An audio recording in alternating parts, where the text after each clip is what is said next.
Hi guys, this is GSMDome.com and I'm here with the unboxing of the Google Pixel 9a, the long-awaited mid-range phone, which has leaked in a ton of unboxings and other types of hands-on clips. We also have a case for it. It's selling separately, and yeah, it's about something like $20 or $30 or something like that. Now the phone itself comes in a recycled box, as you can see here, and basically you can look at the Pixel 9a as a sort of Google Pixel 9 Lite on account of the fact it has the same screen, 6.3-inch OLED, the same processor, Tensor G4, and only a dual camera, but a pretty solid dual camera, as you're about to see.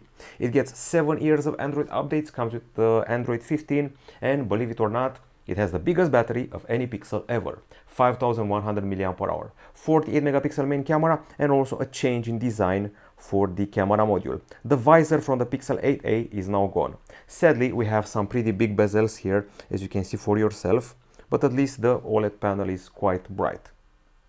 Okay, now let's actually tweak the brightness a bit and see what's inside the box. First things first, obviously there's no charger.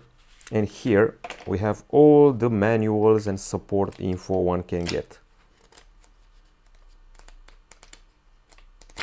Okay, now aside from that, there's also a key here used to access the SIM slot. We don't have micro SD. And finally, this is the cable from USB-C to USB-C, which hooks up to the charger. That's everything available inside the box. Now let's have a glance at the original Google-made Team Pixel case. This is it. It actually reminds me of the soft touch cases from the iPhones for the past years or so. Here it is. It fits perfectly with this color. It actually doesn't make the camera protrude, but rather goes above it and protects it just a bit better. And also increases the grip of the device. I find the handset to be only slightly slippery. Just a take of mine. Okay, so I'm going to put this back here, which should be done with this accessory. And now let's focus on the device's design. First things first, we have the black version here, but there are actually four color choices. They're obsidian, porcelain, iris, and peony. Basically black, beige, white, pink, and violet. Those are the hues. The back side here is made of plastic, 81% recycled. The frame is made of aluminum, and it's quite a thick phone by today's standards. And in your hand, it definitely feels quite a bit like an iPhone. That's a find that I found recently. The camera bar is now gone. It's very flat. The back is flat, the front is flat, the sides are flat, and the phone is IP68 certified, which means it's dust and water resistant. The Pixel 8a was IP67, so the certification has evolved a bit. Now, the handset here, I would have to say that you can sink it in up to 1.5 meters of water for 30 minutes. That's how resilient it is to water. Measures 8.9 millimeters in thickness, so quite beefy, just like the 8a. Weighs 186 grams, 2 grams less than the Google Pixel 8a. Pretty well built, it sits pretty well in my hand, the grip is fine, and I find it to be easy to use the single hand, but the bezels are quite large. Perhaps even larger than those available on a Galaxy A, perhaps. Now, the screen you're looking at here, well, we're dealing with a OLED here, 6.3-inch OLED with 2700 nits of brightness, Gorilla Glass 3 protection, HDR support, 120 Hz refresh rate. That's also always on display, and the resolution of 2424 over 1080 pixels. 83.5% screen to body ratio. I expected a bit better, but here we are. Now, as far as the processor is concerned, it's familiar. Google Tensor G4, you've seen it on the entire Pixel 9 series, 4nm octa-core with the GPU being Mali G715 MP7. It's made by Samsung, it should be a recycled Exynos, and yeah, we also have 8 gigs of LPDDR5X RAM, 128 gigabytes of storage, or there's also a version with 256. It's UFS 3.1 storage, and of course there is no microSD card slot here. On the battery front, we have a 5100 mAh unit, which charges at 23 watts via wire and 7.5 watts wireless. The predecessor had a 4492 battery mAh, so yeah, that's quite the jump. Now, as far as the sensors are concerned, this device provides you with the likes of an under-display optical scanner for the fingerprint scanner, accelerometer, gyroscope, proximity sensor, compass, barometer. We also have, on the connectivity front, Wi-Fi 6E, 5G, Bluetooth 5.3, as well as GPS dual band, NFC, and at the bottom, USB-C 3.2 port. This is one of the two stereo speakers on board, the other one being here. By the way, interesting antenna cutout here next to the microphone at the top. Okay, so camera wise, we should probably switch to a lighter background so you can see the cutout for 13 megapixel camera, just like the Pixel 8a had, with 4K 30 frames per second, f2.2 aperture, and quite a wide angle, basically an ultra wide camera. While at the back side there's a main 48 megapixel camera with f1.7 aperture, optical image stabilization, dual pixel phase detection autofocus, and the other one is a 13 megapixel shooter, ultra wide f2.2 aperture and 120 degrees of capture. By the way, the predecessor had a 64 megapixel camera, and this sensor here is actually superior.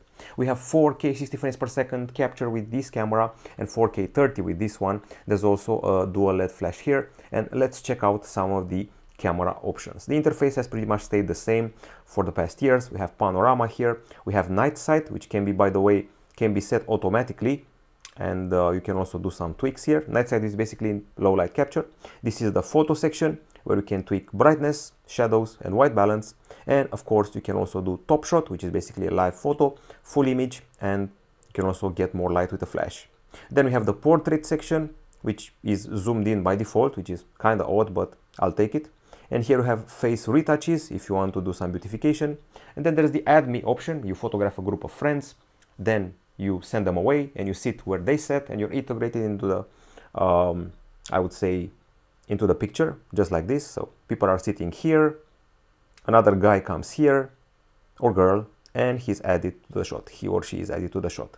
Then we have the log exposure, as you can see for yourself here, for longer exposure shots. And finally, if you go here, you can also do videos. You can do 4K macro videos, which is actually not bad. You can tweak the exposure and white balance for filming. And these are the settings: 4K 30 or 60 frames, stabilization, standard, lock, or there's also this special type of stabilization which is called active. It all depends on what you're doing and what the resolution is.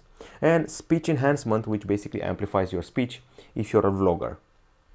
Just in case you're wondering, the main sensor that we have here is one half an inch sensor, which is pretty impressive, with a combination of OIS and EIS, electronic stabilization. There's also super resolution zoom up to 8x, and inside the phone there's a Titan M2 coprocessor for security. You can do, as I said before, macro focus, and I'm obviously talking about both the videos and the photos. Yeah, so that's pretty much it. We also have audio magic eraser, where you tap on speakers in order to decrease their volume. And you also have best face. You have a selection of scenes and scenarios with multiple people, and you choose the best expression. And we also have magic editor, so basically in the photos you should be able to do quite a bit of editing via this feature here. You have magic eraser, as I said before. You also have dynamic, enhance, suggestions, crop, tools, adjust, and all the goodies of AI. So yeah, this is the magic eraser. And you have suggestions on what to erase, or you can erase for yourself or camouflage stuff, all with the aid of AI. Suggestions found. There's a person here walking by. You do erase all, and they're gone. Of course, you can also circle items to erase, and you can also reset once you're done. Okay, now enough about it. You can also have auto frame, and I think it's time to discuss the software. Obviously, this is an Android 15 device. It gets 7 years of Android updates, and the core of the experience is, of course, Gemini. Gemini 2.0 Flash. You can chat with it conversationally. You can also get advice, so you press the button here. Create a vegan diet for me. Okay, here's a sample vegan diet plan.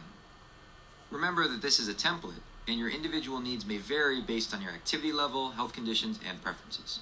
It's always a good idea to consult with a registered dietitian or nutritionist for personalized advice. Key principles of okay, so Gemini can do quite a few things, and here's what new in Gemini. We have deep research, more personalization, thinking updates, and more. And as I said before, you can do a conversation here. This is Gemini Live. We just chat about, and we overlap each other, and even though we overlap each other, things will be understood perfectly. Okay, so should I get a calico cat or a tabby? The decision of whether to get a calico or a tabby cat depends on your personal preferences and what you're looking for in a feline companion. Here's a breakdown to help you decide. Calico cats. Appearance. Known for their tricolor coats, typically a mix of white, black, and orange. Okay, so aside from that, you can also interact with it via camera, gallery, files, or drive. You can send it documents to correct or shorten or rephrase. You can also work with photos. So you take a photo of yourself doing yoga and you ask it if my pose is correct or not. Or you take a photo of your fridge and ingredients and allow it to suggest, recipes to cook. Okay, you also have a canvas here if you want to write some code, and you have deep research for, well, deeper topics. You can also create something called a gem, sort of like a shortcut topic like Formula 1, fitness, dieting, or what have you. So yeah, you can also ask it to generate images for you. It's a hit and miss if it includes persons.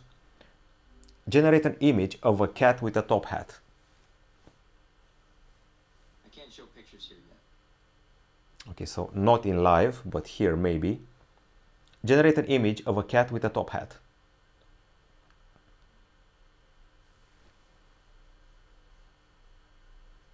You can also call restaurants for you, play Spotify playlists, control smart home devices for you. So yeah, that's all it can do, but there's also more. Once you get used to Gemini, Here's an image of a cat wearing a top hat. that's actually pretty cute. And aside from that, there's also the other aspect of circle to search. Let me just be here. So if I keep this pressed here, I can circle this car and find out what it is by looking it up on Google, and I can get follow-up questions like this. Car price, price in India, and what have you. So yeah, that's what it does, the circle to search. And it also does other things, like for example, recognizes the music around you playing or on the device, and also translates automatically what's on the screen just by keeping pressed here. This is the music, this is the translation. So that's what circle to search is all about. There's also something called Family Link. It's supposed to be an application which lets you set up an account for the little one and parental control and all that. At the end of the day, you can also buy accessories like a Pixel case for $34 or a 45-watt charger for $29. My impression about the Google Pixel 9a: the camera is better than the iPhone 16e one. The battery is more generous in battery life, but the bezels are a bit discouraging here for the screen. And I also have to say that the intelligence of Gemini feels superior to the Apple intelligence at first sight. We'll be back with more in a review soon. Goodbye. Don't forget the price, $499.